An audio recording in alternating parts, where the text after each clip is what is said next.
So it looks like our Sunday service did not get recorded. So we thought that maybe we could do something different. I would just give the sermon once again on camera. So here it goes. I have my notes right here, and I'd like to begin with a true story. It was about a man who didn't look like the typical salesman.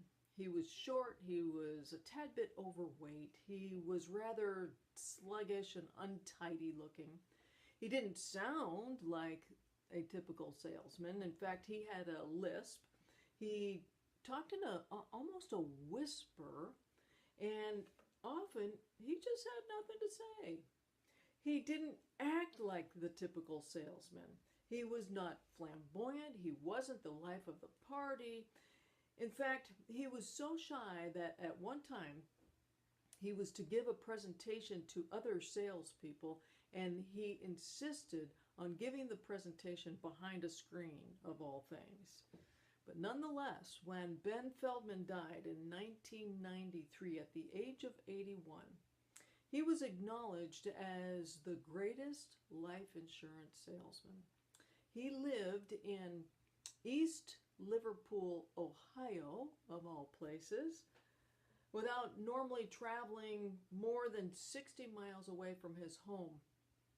He sold more life insurance than anyone else during his time. He sold policies with an estimated face value of $1.5 billion. So with all his obvious limitations that he had, what was his secret? A life review revealed that he had one thing, one remarkable thing, and that is remarkable patience. Here's just one example. After weeks and weeks and weeks and weeks of attempting to see an extremely important and busy, prominent executive, where most of the other salespeople, they just gave up on him, Ben silently and just patiently waited and came up with an inspired action. It was the idea where he asked the secretary to take 5 $100 bills to her boss. And he wanted to buy 5 minutes of the man's time, which gained him an interview, and at that time sold a $14 million policy. I think that's pretty successful. So our question for you today is, how is your patience today? And do you give up too soon? Today is the second in our New Year's series called 2017 Guidelines for a Master, which, by the way, means you. So just to recap from a couple Sundays ago, we took the truths to live by from the Desiderata, one of my favorite poems of all times. And one of the truths that we came up with was, if you compare yourself to others, you may become vain or bitter, for always there will be greater and lesser persons than yourself. At that time, we talked about the idea of comparing. I call it the compare and despair syndrome, because comparing is a victim mentality where you focus on what's lacking. And as we go forward as to how we want 2017 to play out, it takes being a master to not compare in a world where our television media, our social media, our magazines, our advertising, our newspapers, they all say that if you are not like this person, if you don't have this item, or if you don't have this kind of success or this kind of experience, then you don't measure up to the rest of society. But you do measure up, and you uniquely exist. So cherish your uniqueness. Do not invalidate it. Therefore, for today's guideline for a master, I would once and again like to borrow a line from the Desiderata, which says, "And whether or not it is clear to you, no doubt the universe is unfolding as it should." I love that line. And this is where patience comes in. How many times do we think that things are not unfolding as they should on our preferred timetable? You know what I'm saying? Therefore, let's start with the definition of patience, which is waiting without complaint, letting an experience be what it is without judgment, concluding or determining. Being patient means to observe and experience. Or to improve that basic definition, to be patient is to detach and to rise above discomfort without complaint or allow for divine unfolding. Now this calls for being a master. I don't know about you, but there have been many times in my life when I have exhibited impatience. It takes being a master to stay on track and to rise above the fray and to detach no matter what circumstances look like. For example, how many times have you had a desire or a goal or an intention and it just doesn't come about in your timing? Let's just say you have the intention to be more financially abundant, and then you look at your bank account, and physical reality says, but it's not there. It's just not there. Can you rise above the perceived condition or perception and not complain and be patient? Many times we begin to doubt whether this stuff works. But what mystics tell us over and over and over again is what we desire can come into fruition and is coming about. That is called faith.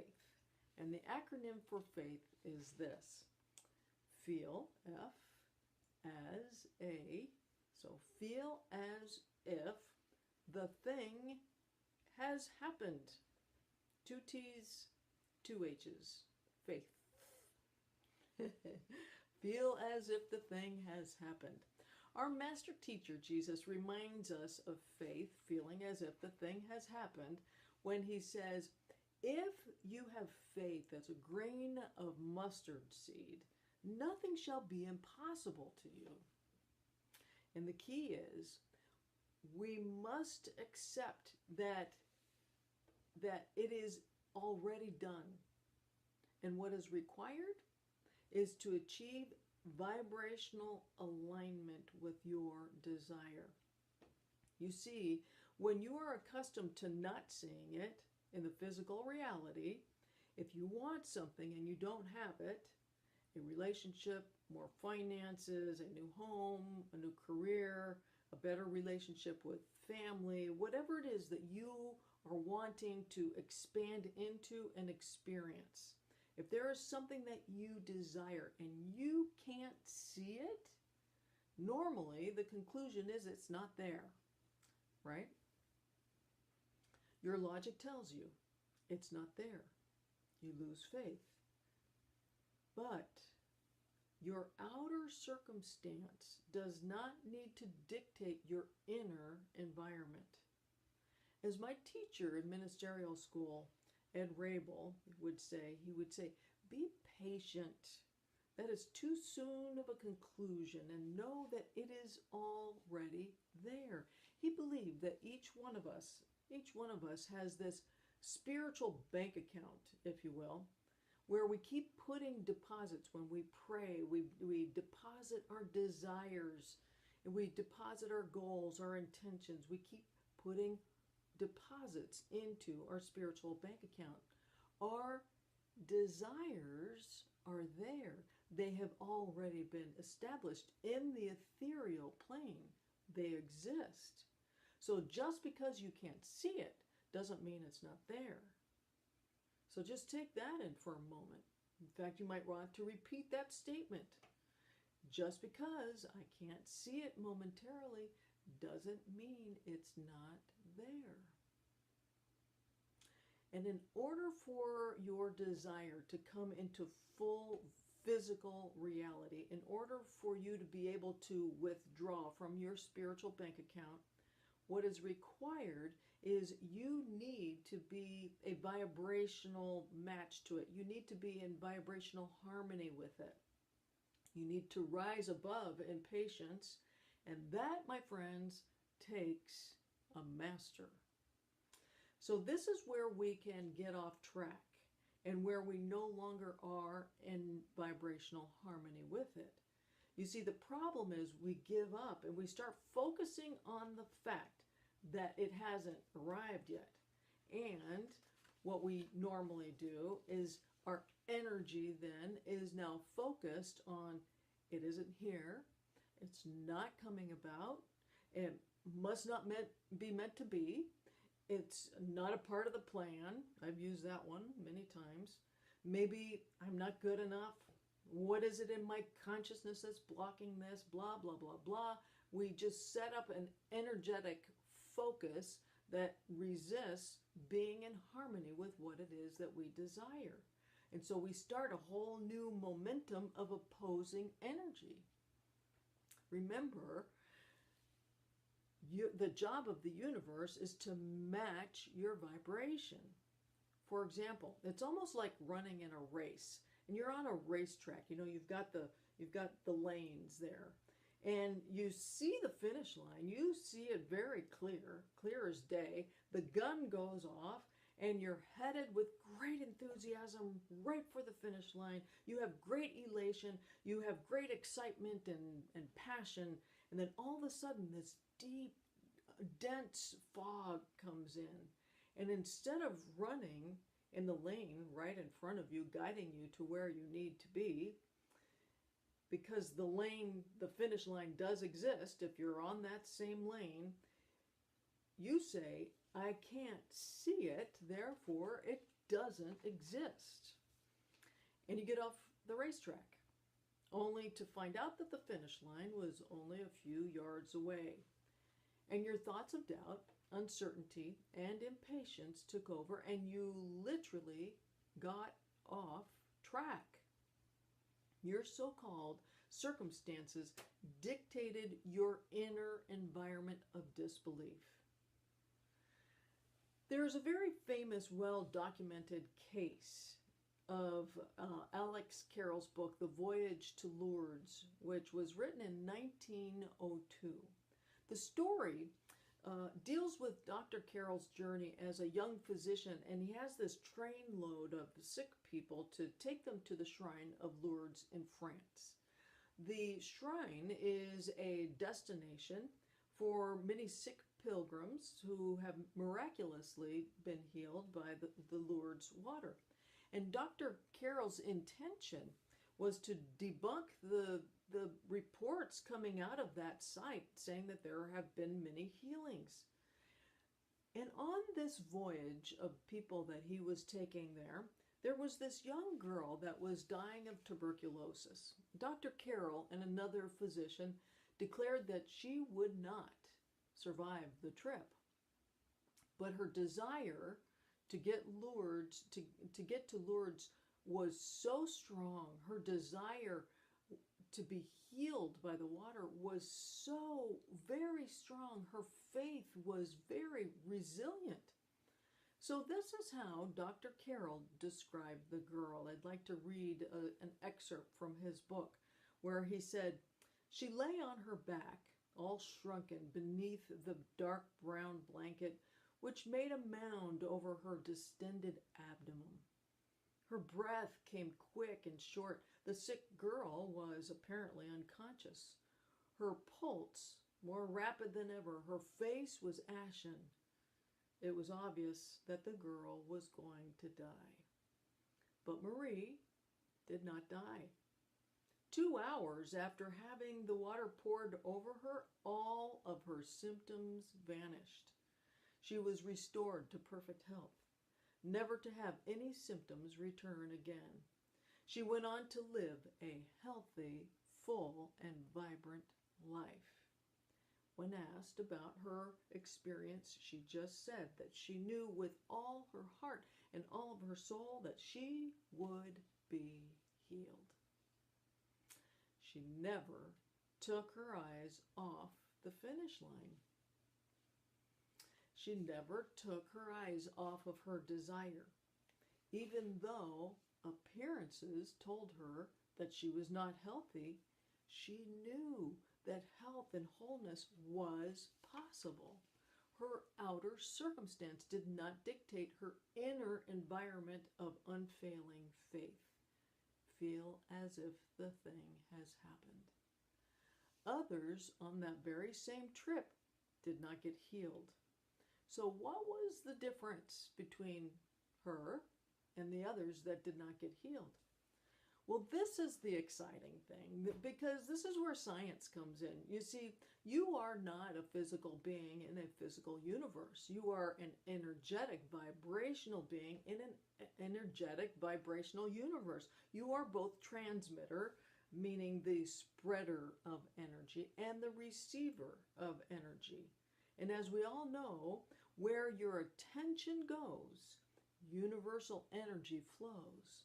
And this is why it is so vital to understand what it means to be a vibrational match to your desire. If you are in vibrational harmony with your desire, it will manifest. It has to. And this is where the line in the Desiderata comes in. This is where it all comes together. And whether or not it is clear to you, no doubt the universe is unfolding as it should.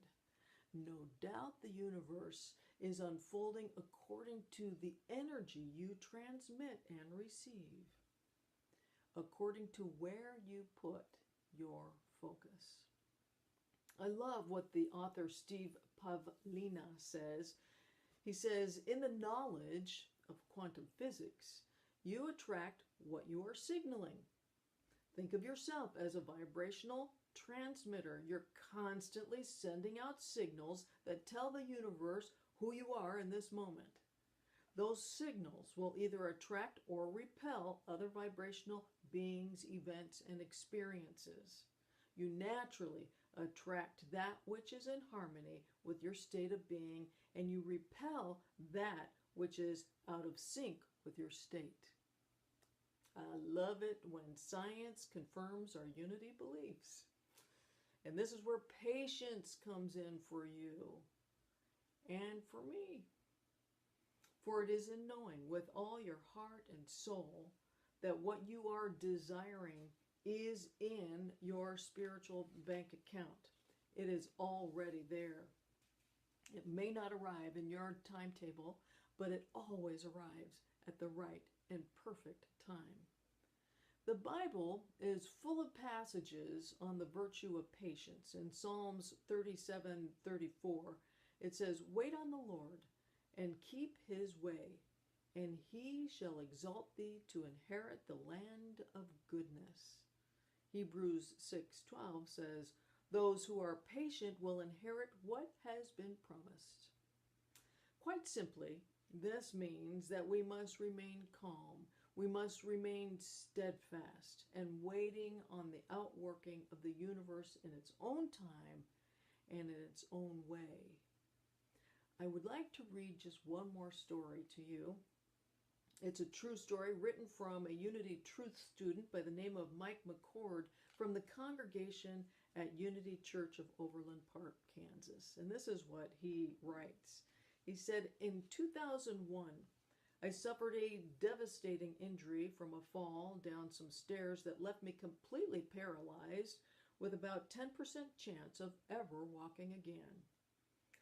This was followed by being laid off from my job and a divorce from my wife of 30 years. My world was turned completely upside down. However, because I knew the powerful role that the mind plays with regard to health and happiness, I defied the odds. To the surprise of the doctors, I regained about 90% of my mobility.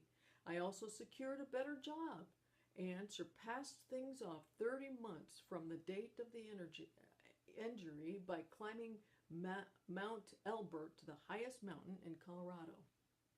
Afterwards, I sent a letter to my caregivers and told them to never use the word can't ever again with their patients.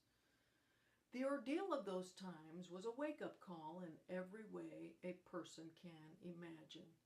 I learned many important lessons through these experiences and gained a deep appreciation for every moment because I knew it all could be taken from me in the wink of an eye. The lessons of my life's journey were so profound.